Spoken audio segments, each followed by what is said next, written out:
द्रौपदी पांचों पांडवों को क्यों मारना चाहती थी? जी हाँ दोस्तों, आज आप इस कथा को पहली बार सुन रहे हैं।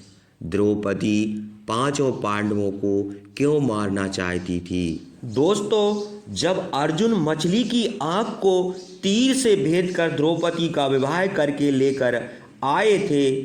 द्रौपदी यज्ञ से पैदा हुई थी और यह कन्या थी, उसका जन्म नहीं हुआ था। दोस्तों, वह किसकी अवतार थी, यह वीडियो में आगे चलकर हम आपको बताएंगे।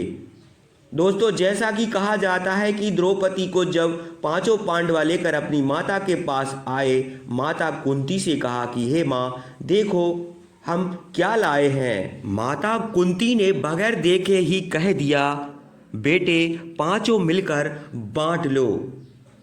एक तो पांचों पांडवों को वनवास हो गया था 12 साल के लिए, 1 साल के लिए अज्ञातवास भी हुआ था। इस वजह से वे लोग वन में रहते थे, भिक्षा मांगकर अपना गुजारा करते थे। माता ने सुना कि बेटे कुछ खाने के लिए लाए होंगे, लेकिन उनको क्या पता था कि मेरे मुख से क्या निकल जाएगा। पांडवों ने कहा, माता आपने क्या अनर्थ कर दिया। हम जिसे लेकर आए हैं वो कोई वस्तु नहीं है, वो एक नारी है, और हम इसे कैसे बांट लें। माता आपको ऐसी आज्ञा नहीं देनी थी। माता ने कहा, मेरा वचन है बेटा, अब निकल गया मुख से, उसे कैसे वापस करूं। इतने में स्वयं भगवान श्री कृष्ण वहां आ जाते हैं। भगवान श्री कृष्ण ने कहा, पांचाली या 5 पतियों की पत्नी बनकर रहेगी, लेकिन उसके कुछ नियम होंगे। जब वह किसी की पत्नी बनेगी तो 1 साल तक दूसरे जो पुरुष होंगे वह उसके ज्येष्ठ देवर कुछ भी रिश्ते में लगें, ऐसा बनकर रहेंगे। जब 1 साल पूरा हो जाएगा तो दूसरे की पत्नी बनेगी। जो नियम ऐसा अभी बना है वैसा ही चलता रहेगा। इस तरह से पांडव मान गए। दोस्तों, एक दिन की बात है, अर्जुन और उसकी पत्नी द्रौपदी एक साथ एक महल में बैठे थे। उसी बीच भीम आकर पहुंच गए। देखा कि अर्जुन द्रौपदी का पैर दबा रहा है, और भीम को इतना गुस्सा आया कि उन्होंने कहा, अरे नीच, तुम एक स्त्री के पैर क्यों दबा रहे हो? तुम्हें लाज्जा नहीं आती? तुम एक पुरुष होकर स्त्री जैसा व्यवहार कर रहे हो। लेकिन भीम को नहीं पता कि सच्चाई क्या है, जो आगे आपको वीडियो में बताएंगे। अर्जुन कुछ बोलते इससे पहले भी बहुत तेज से बोलने लगे, और इस आवाज़ को सुनकर वहाँ पर स्वयं धर्मराज युधिष्ठिर पहुँच गए। धर्मराज सारी बातों को जानते थे, फिर भी वो चुप रहे। उन्होंने पूछा, भीम तुम इतना जोर से क्यों हल्ला कर रहे हो? शांत हो जाओ, जो बताना है वह बता दो। उन्होंने कहा, यह नीचे एक औरत के पैर दबा रहा है। अर्जुन ऐसी गिरी हरकत कर रहा है। किसी औरत का पैर दबाना अच्छी बात नहीं है। तो धर्मराज ने कहा, एक कौन सा गलत काम है? अगर कोई स्त्री पीड़ा में है तो क्या पति उसके पैर नहीं दबा सकता? इसमें क्या दिक्कत है? भीम को और गुस्सा आया। उन्होंने कहा, तुम लोग मेरी बातों को नहीं मानते, इसलिए मैं तुम लोगों को छोड़कर जा रहा हूँ। भीम चले जाते हैं। चलते चलते जंगल में पहुँच जाते हैं। रात्रि का समय हो जाता है और वह एक जगह बैठ जाते हैं। उन्होंने देखा कि कुछ समय बाद एक झाड़ू लगाने वाला आता है। उस समय थोड़ा अंधेरा हो जाता है और झाड़ू लगाकर पानी का फव्वारा मारकर फिर वहाँ पर तिरपाल बिछाकर बैठ जाता है। और एक दरबार लगा हुआ दिखाई देता है। वहाँ पर 33 कोट के देवता पहुँच जाते हैं और स्वयं भगवान श्री कृष्ण भी उपस्थित हो जाते हैं। ब्रह्मा, विष्णु, महेश जो भी देवता थे उपस्थित हो जाते हैं। कुछ देर बाद द्रौपदी भी वहाँ अपने हाथ में खड़ग लेकर पहुँचती है। कहती है, हे कृष्ण, तुमने मुझे पांडवों के रक्त को देने के लिए कहा था, जिससे मेरा खप्पर भर जाएगा और मैं सबसे पहले भीम को मारना चाहती हूँ, क्योंकि भीम को मारकर मैं आधा कप उसके ही रक्त से भर लूँगी। भगवान श्री कृष्ण ने कहा, हे देवी, आप स्वयं जगदम्बा हैं, इसलिए मैं आपके वचन का पालन करूँगा। आप इतना क्रोधित न हो, अभी जल्द ही महायुद्ध होने वाला है, उसमें हजारों लोग मारे जाएंगे, जितना चाहो उतना आप खप्पर भर लेना। पांडव भी उसी में होंगे, आपकी सारी मुराद पूरी होगी। माता द्रौपदी ने कहा, ठीक है माधव, अगर आप ऐसा कहते हैं तो मैं जा रही हूँ, लेकिन अब मैं दोबारा आपसे आज्ञा नहीं मांगूंगी। भगवान श्री कृष्ण ने कहा, ठीक है आप जाइए, जैसा कहा है वैसा ही होगा।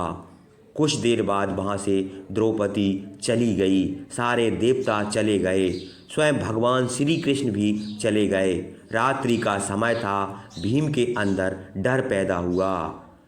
उन्होंने सोचा कि ये तो मुझे मार भी डालेगी और मेरे भाइयों को भी मार डालेगी, मेरे पूरे भाई नष्ट हो जाएंगे, इसलिए मुझे जाकर सबसे पहले अपने भाइयों को बताना चाहिए, इसके बारे में विचार करना चाहिए। द्रौपदी कौन है, क्यों मारना चाहती है, और फिर वो चले जाते हैं। तभी देखा कि उनके पीछे बहुत भयानक एक राक्षस आ रहा है, दौड़ता हुआ भीम से काफ़ी बलशाली और बहुत बड़ा शरीर वाला था, भयानक था। भीम ने देखा तो भागना शुरू कर दिया, उनके पीछे वो राक्षस भी भागने लगा। अचानक एक नक्टासुर नाम का राक्षस, जिसका नाक कटा हुआ था, भीम के आगे था और वह बैठा था, विश्राम कर रहा था पहाड़ के खोए में। अब भीम ने देखा कि आगे भी राक्षस और पीछे भी राक्षस, अब तो आगे खाई और पीछे कुआं है, अब तो मरना निश्चित है। भीम दौड़ते हुए उसी राक्षस के पास गए जहाँ वो नक्टासुर बैठा था। उन्होंने कहा, मामा प्रणाम करता हूँ, मेरी रक्षा करो। तो राक्षस ने कहा, भांजे कहाँ से आ रहे हो, कौन हो तुम? भीम ने कहा, मामा परिचय बाद में जानना, पहले आप मुझे बचा लीजिए, क्योंकि मैं बहुत कष्ट में हूँ। एक विशालकाय राक्षस मेरा पीछा करता हुआ आ रहा है, अगर आप नहीं बचाएंगे तो मुझे खा लेगा, उससे मेरी रक्षा कीजिए। तो वह राक्षस ने भीम को ले जाकर अपनी पीठ के पीछे खड़ा कर दिया। राक्षस ने जब देखा तो वह वहाँ से चला गया, उल्टे मुँह करके बाहर आया। फिर नाकासुर पूछता है, अरे भांजे कौन हो तुम? उन्होंने कहा, मामा, मेरे मामा हो तुम, आपका मैं भांजा हूँ। भीम ने कहा, मामा आपकी नाक कैसे कट गई? तो राक्षस ने कहा, भांजे कुंती का पुत्र जिसका नाम अर्जुन है, उसने मुझसे युद्ध करके मेरा नाक काट दिया। मैंने सुना है कुंती के 5 पुत्र हैं, मैं तब 5 पुत्रों को ढूंढ रहा हूँ, वह 5 पुत्र मिल जाएं और मैं उनको खा करके तृप्त हो जाऊँ, लेकिन वह मिले नहीं, मैं तब से उन्हें ढूंढ रहा हूँ। भीम डर गए। भीम ने कहा, यह क्या कर दिया? मैंने अभी मुसीबत में ही फंसा हूँ और फिर मुसीबत आ गई। भीम ने कहा, मामा अब मुझे जाने की आज्ञा दें। और भीम वहाँ से चले जाते हैं। चलते चलते मन में सोचते हैं कि सबसे पहले भगवान श्री कृष्ण से मिलना चाहिए और उन्हें यह सारी बातें बताना चाहिए। और वह भगवान श्री कृष्ण के पास पहुंच जाते हैं। कहते हैं, माधव, भीम, क्या हुआ? उन्होंने कहा, द्रौपदी इतने विशालकाय रूप लेकर और हाथ में खड़क लेकर क्या करने आई थी? भगवान माधव ने कहा, भीम, तुम कितनी भोले हो। द्रौपदी यज्ञसेनी है। वो साक्षात जगदम्बा है, स्वयं माता काली का रूप है। वो अपना खप्पर भरने के लिए आई थी। भीम ने कहा, अगर वो खप्पर भरना चाहती है तो मुझे क्यों मारने के लिए कहती थी कि भीम को मारकर आधा खप्पर भर लूंगी। भगवान कृष्ण ने कहा, उसने पहले ही निश्चय कर लिया है कि वो आपको मार के अभी खप्पर भरेगी।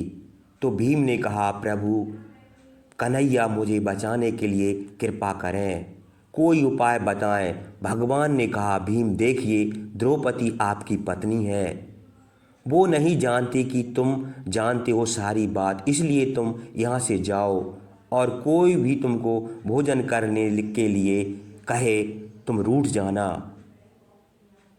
बहाना बनाकर बैठ जाना, किसी के कहने पर भी भोजन मत करना। स्वयं द्रौपदी तुम्हारे पास आएगी और उनसे 3 वचन ले लेना, तुम भोजन मत करना तब तक कि वह वचन ना दे। भीम ने कहा, ऐसा ही करूँगा, वैसा ही होगा। भीम वहाँ से चले गए और अपने घर आ गए। सबसे पहले माता कुंती आई, उनका हाल चाल लेती है, फिर कहती है, पुत्र भोजन कर लीजिए। लेकिन भीम ने कहा, मैं भोजन नहीं करूँगा। कुछ देर बाद स्वयं धर्मराज युधिष्ठिर ने कहा कि भाई भोजन कर लीजिए, मुझसे गलती हुई है तो क्षमा मांगता हूँ। भीम ने कहा, मैं भोजन नहीं करूँगा। स्वयं अर्जुन आए, नकुल आए, सहदेव आए, लेकिन किसी की बात से वे नहीं माने। और अंत में द्रौपदी आई और कहती है कि आप क्यों रूठे हैं, भोजन कर लीजिए। भीम ने कहा, भोजन तो करूँगा, लेकिन मैं आपसे वचन लेना चाहता हूँ। मैं जो कहूँगा उसे आपको मानना पड़ेगा और मुझे वचन देना होगा। द्रौपदी ने सोचा, भगवान सूर्य का दिया हुआ मेरे पास पात्र है और भीम तो ऐसा है जो भोजन के लिए कुछ भी कर देता है। इतना खाने वाला व्यक्ति है और क्या मांगेगा? कोई स्वादिष्ट भोजन मांगेगा या कोई व्यंजन? मैं तुरंत बना दूंगी। उन्होंने सोचा कि मेरे पास अक्षय पत्र है, वहाँ पर जो भी बनाऊंगी तुरंत बन जाएगा। लेकिन उनको यह ध्यान नहीं दिया कि भीम क्या मांगना चाहता है। भीम ने कहा, देवी, मैं हाथ जोड़कर आपसे विनती करता हूँ कि मेरे 5 भाइयों को स्वयं मुझे भी साथ में लेकर आप अभयदान दीजिए, उन्हें न मारिए, क्योंकि आप वचन दे चुकी हैं। देवियाँ वचन देते उससे द्वापर युग की बात थी। वचन हमेशा लाज रखते हैं, दुश्मन के घर के हों या फिर कोई उनके दोस्त क्यों ना हो। इसलिए माता ने कहा, ठीक है, मैं तुम्हें आज से नहीं मारूंगी, तुम अमर हो जाओ। दोस्तों, इस तरह से द्रौपदी ने उनको छोड़ दिया। स्वयं भगवान श्री कृष्ण पहुंच गए।